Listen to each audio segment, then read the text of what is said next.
It's in an industry where the average life expectancy of a brand is 3 to 5 years. For an iconic brand, it's the gutsiest thing you can do. It's the nostalgia of being a kid again.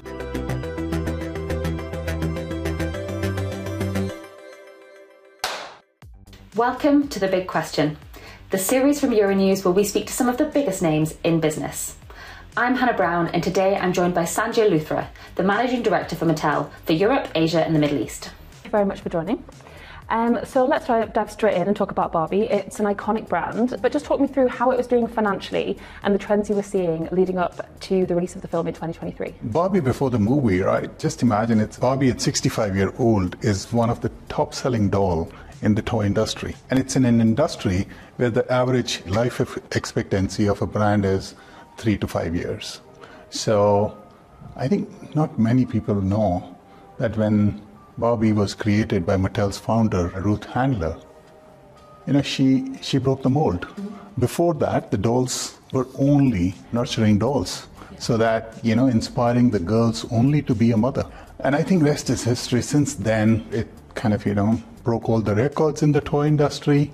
I would also say somewhere in 2005, Barbie lost little of its way with the consumers. And the girls wanted to see themselves and their kind of, their word in the Barbie dolls. And we were not in sync with that. So what we did is we recontextualized the whole Barbie brand to its core brand purpose, which is to inspire the limitless potential in every girl. We changed everything. We changed the packaging, we changed messaging to the consumer. We also changed the product. It's, to do that for an iconic brand, it's the gutsiest thing you can do. And that's what we did. We diversified Barbie's shape.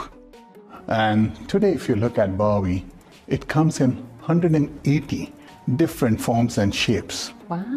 Since then, we have gone from strength to strength. It is #1 toy in the doll category. It's also, as a licensor, we deal with multiple categories and it leads in multiple categories there. And I think we did all of this before the movie.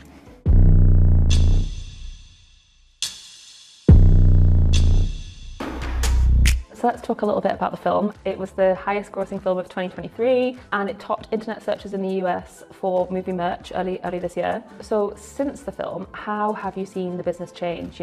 Have you seen a growth in revenue? Have your customer trends changed at all? Intention was not to just create a movie. Intention was to create a cultural event around it. And I think that's what the movie has done today. The movie has, I would say, recontextualize the whole Barbie brand for a new generation. And it goes so well with our overall what we are wanting to do with the company. It's no more a toy company. What we are saying is it's a toy and a family entertainment company.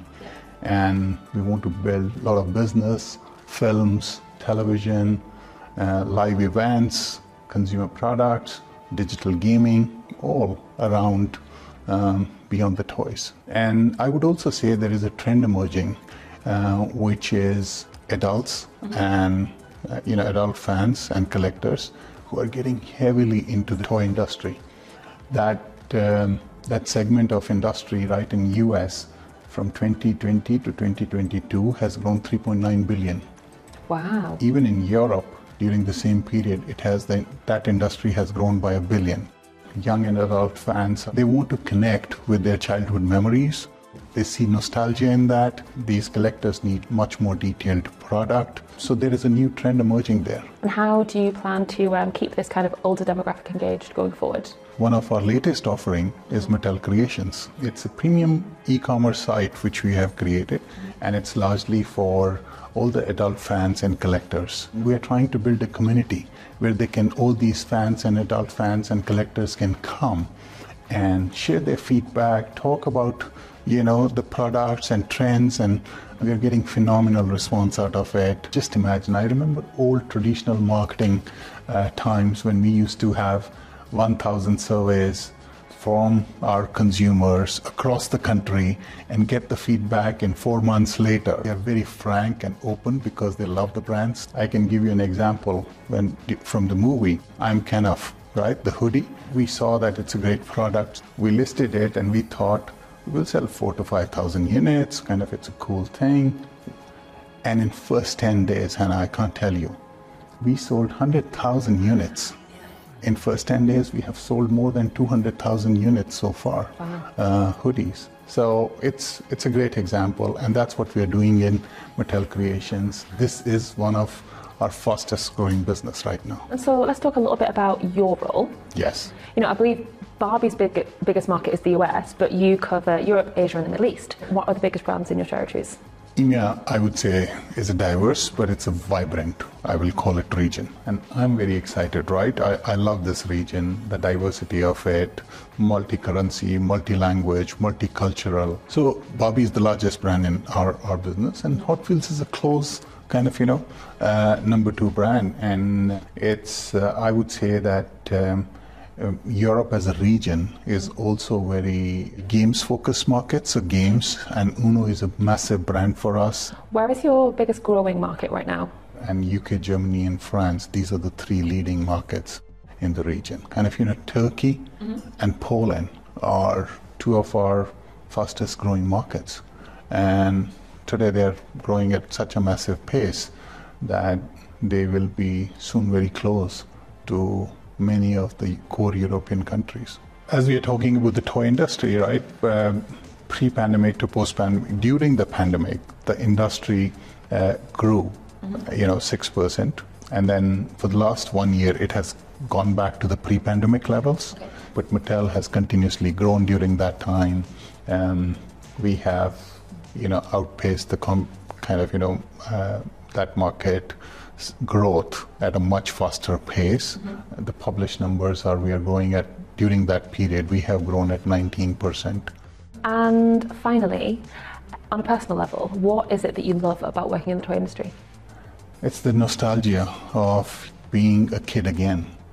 Every day, it's such a purpose-driven industry. I can't think of working in any other industry, right? I have been in the industry for 22 years.